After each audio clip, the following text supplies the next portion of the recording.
Oh, N'Golo Kanté, c'est le seul gars au monde. Il te dit, va voir ailleurs si j'y suis. T'y vas, il y est.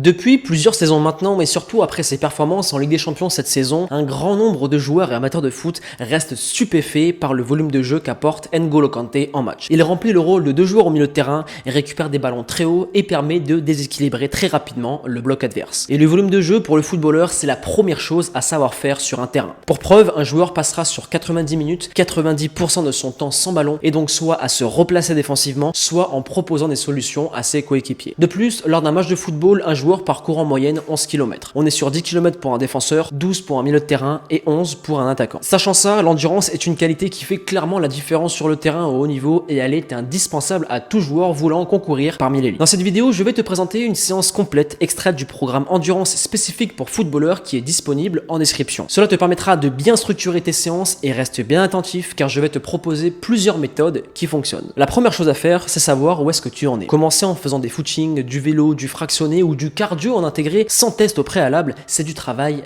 d'amateur et tu stagneras, donc je te recommande l'un des trois, soit le Luc Léger, le Van Meval ou le test Cooper. Tu vas savoir ce que tu vaux après cette phase de testing, tu auras des chiffres de VMA et de fréquence cardiaque et beaucoup plus si tu as d'autres matos. Maintenant avec ça, tu peux commencer à planifier. Le top est de faire 3 séances par semaine avec soit en option 1, 2 intermittents plus du renfort en salle avec un travail spécifique pour l'endurance musculaire. Soit option 2, du travail en cardio en intégré en ayant une fréquence cardiaque de moyenne qui tourne autour des 150 pulsations que tu peux seulement et qui est calculable avec un cardio fréquence mètre. Ou sinon, l'option 3 que je recommande dans le programme endurance, c'est la fusion de l'option 1 et de l'option 2 pour habituer l'organisme à être dans les très hautes intensités de travail. Maintenant, pour rentrer dans les détails, voici ce que ça donne. On a le premier point, c'est l'intermittent. C'est pratiqué juste avant l'Euro par l'équipe de France. C'est la méthode la plus dure, mais c'est la plus rentable. Cette méthode te permettra de retrouver les mêmes intensités qu'en match. Les pulsations vont être très élevées et elles n'auront pas le temps de redescendre. De plus, tu travailleras le côté musculaire car le volume de jeu englobe le cardio, mais aussi les muscles. Donc en gros, c'est 10-10, 15-15, 30-30, 5-25. Les exercices jusque-là, très simples. Ensuite, pour aller plus loin, technique utilisée dans le programme endurance. Tu as de l'intermittent de force qui consiste à travailler le travail de course et à la place du repos passif entre chacune de tes courses, c'est de faire soit de la pliométrie, soit du renfort ou sinon des appuis et de la corde à sauter. Avec ces deux méthodes intermittentes, tu as déjà de quoi faire du très bon boulot et avoir une belle marge de progression. Ensuite, deuxième méthode pour rentrer dans les détails, c'est le cardio en intégré. Cette méthode consiste, durant notamment tes séances avec ballon, de garder une intensité de travail hyper haute pour se rapprocher au plus près d'un match. Personnellement, j'utilise la ceinture de chez Polar qui me permet d'avoir de super retours et d'orienter au mieux les séances avec mes joueurs sur terrain. Et sache bien une chose, plus tu pourras quantifier ton travail, plus tu seras précis et plus tu auras des résultats rapides. Alors oui, au début, ça va être dur, mais avec le temps, avec de la discipline et avec de l'intensité de travail, ça va rentrer très facilement. Enfin, le troisième détail, c'est le côté musculaire que je te recommande en dérivé de la méthode bulgare. Donc à la base, le bulgare, c'est du lourd et du léger enchaîné sans temps de repos. Pour l'endurance musculaire, on va faire évoluer la chose. On va dire par exemple, tu pars sur un squat assez lourd, 4 à 6 reps. Ensuite, tu vas enchaîner avec soit du vélo, de la course ou des poids assez légers, mais avec beaucoup de répétitions. Petit détail, tu peux partir sur 10, 20, jusqu'à 30 secondes de travail pour la deuxième partie du bulgare. Alors oui, ça aussi, ça va être très dur, mais pour être prêt sur le terrain, il faut absolument passer par là. Donc, en suivant toute cette trame, surtout durant la période estivale, tu pourras passer à un autre niveau, avoir peut-être l'honneur d'être comparé à N'Golo Kanté si tu es vraiment très bon, et enfin, de passer les paliers beaucoup plus rapidement que la masse des joueurs qui baissent la tête quand il s'agit de faire du physique. Malgré la difficulté de la tâche, je peux te le dire, ça en vaut vraiment le coup, et maintenant, j'ai deux options à te proposer. La première, tu peux commencer à t'éduquer sur la préparation physique avec le e-book gratuit qui est disponible en description. Tu verras, c'est une mine d'informations et c'est vraiment top pour commencer. Par contre, si tu es un joueur qui n'a pas le temps et qui veut des résultats dès les premiers cycles de travail, tu as le programme Endurance que plus de 4000 joueurs ont déjà rejoint. C'est un plan spécialement conçu pour un joueur de foot, accompagné de cours vidéo, de séances vidéo, de PDF et en plus, tu auras en bonus l'alimentation du footballeur afin d'accélérer encore plus tes résultats. Cela se passe en description et à présent, je pense que tu sais comment t'y prendre pour avoir un énorme volume de jeu, tu sais comment structurer, tu sais par où passer au niveau des phases de testing et à présent, si tu as kiffé ce contenu, explose la barre des likes et des commentaires, abonne-toi à la chaîne pour ne pas rater les prochains contenus qui arrivent bien évidemment en vidéo et à présent, je vais te laisser là. Persévérance et motivation et on avance ensemble.